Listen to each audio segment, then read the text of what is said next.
Après l'Assemblée nationale en début d'année, c'est le Sénat mardi qui a adopté une proposition de loi pour réguler Airbnb et le marché des meublés de tourisme dans les zones tendues en France, avec à la clé des changements fiscaux qui sont assez significatifs. Bonjour maître. Bonjour David. Maître Jérôme Barré, avocat associé au sein du cabinet Yards. Pour ceux qui n'ont pas suivi, déjà c'est quoi cette loi ? Alors cette loi, on en a déjà parlé, vous savez, lors de nos interventions, notamment au moment de la loi de finances pour 2024. On avait indiqué que le gouvernement avait annoncé qu'il ne voulait pas réformer les aspects tenant au marché immobilier dans une réforme de loi de finances, mais dans une réforme spécifique, on y est, qui vise à ajuster le cadre fiscal de la location meublée afin de le rapprocher de celui de la location nue. Alors la location nue, ce n'est pas les propriétaires qui sont nus, ce sont les biens. Et comme vous le soulignez... Bon, elle est faite, celle-là on est bien. Et oui. Comme vous le soulignez, l'objectif était de mettre fin à ce qui est ressenti comme un avantage indu offert par les opérations de location meublée de courte durée. Et actuellement, on observe donc une dichotomie. Lola n'est pas seul, non. Et actuellement, on observe une dichotomie entre la manière dont sont taxés les revenus meublés, qui sont des BIC, des revenus d'activité, et les revenus de location nue, donc, qui sont des revenus qui sont supposés des revenus civils et qui sont taxés comme des revenus fonciers. Bon, qui décide de cette différence entre les revenus d'activité et les revenus propriétaires. C'est le propriétaire qui décide, c'est lui qui décide d'affecter ce bien à la location nue ou à la location meublée. Alors, on avait pendant une certaine époque, on trouvait que c'était à la mode d'avoir une location meublée parce qu'on avait plus de sécurité pour conserver moins longtemps un locataire défaillant. Quand c'est une résidence principale, ça ne marche plus. Bon, rappelez-nous ce que dit la loi. Alors cette loi, elle vise à réguler les meublés touristiques en s'attaquant à leurs avantages fiscaux. Beaucoup d'élus locaux qui voient que finalement leur municipalité, pendant l'été ou les vacances, les fêtes, ressemblent à des bateaux de croisière qui sont totalement surchargés, attendaient cette régulation. D'autres estiment en revanche que ces changements aideront à lutter contre la crise du logement, qui est très sérieuse. Donc je rappellerai que le ministre Kasbarian, en charge du logement, a indiqué que cette mesure visait d'une part à encourager l'investissement résidentiel en tant que tel, en rééquilibrant les conditions de location meublée et en restaurant, deuxième sujet qui est important, restaurant la confiance dans la location de longue durée, ce qui n'est pas forcément une mince affaire. Oui, rappelez-nous un petit peu les chiffres, de quoi est-ce qu'on parle concrètement en termes de chiffres s'agissant des locations touristiques. Alors là, on a beaucoup de chiffres qui ont été fournis par une étude du cabinet Deloitte qui est vraiment intéressante. Alors c'est une étude qui a été demandée par Airbnb, donc on reste prudent, mais elle est vraiment très intéressante. Donc on sait que la location touristique de courte durée, tout confondu, pas uniquement Airbnb, a généré un chiffre d'affaires de 43 milliards en 2023. En France,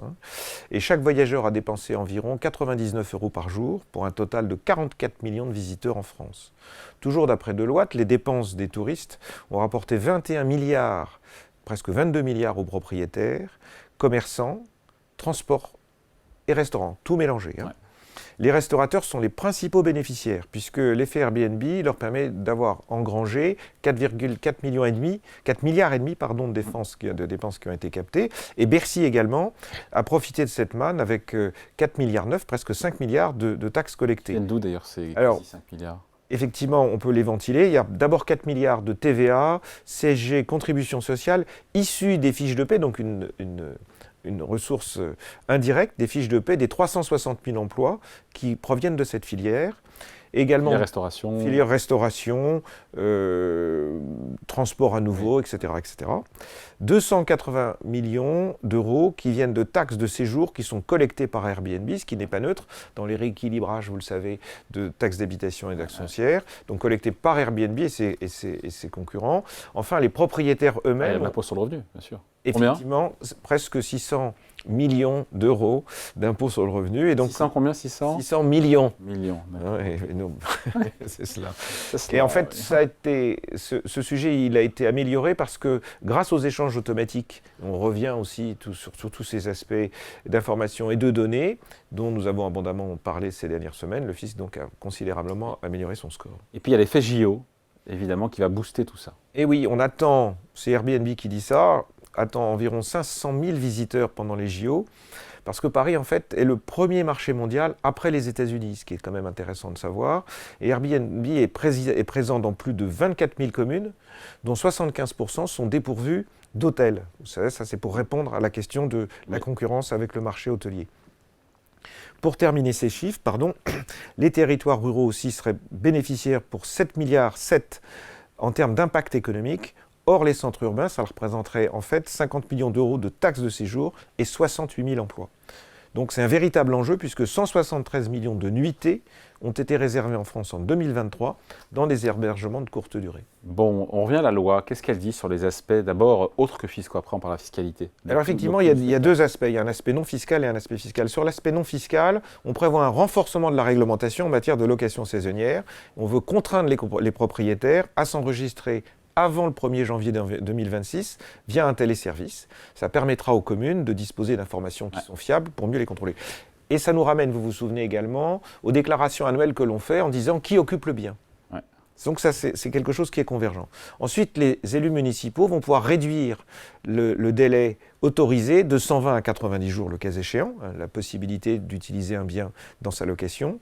Et troisième point, le texte va viser également à contribuer à lutter pour la sauvegarde du climat, en modifiant le DPE, le droit, les diagnostics de performance énergétique, pardon. Et donc on ne pourra, à partir de 2034, on ne pourra pas louer un bien s'il est en dessous de D. Je vous resserre un petit verre, maître. C'est ça même.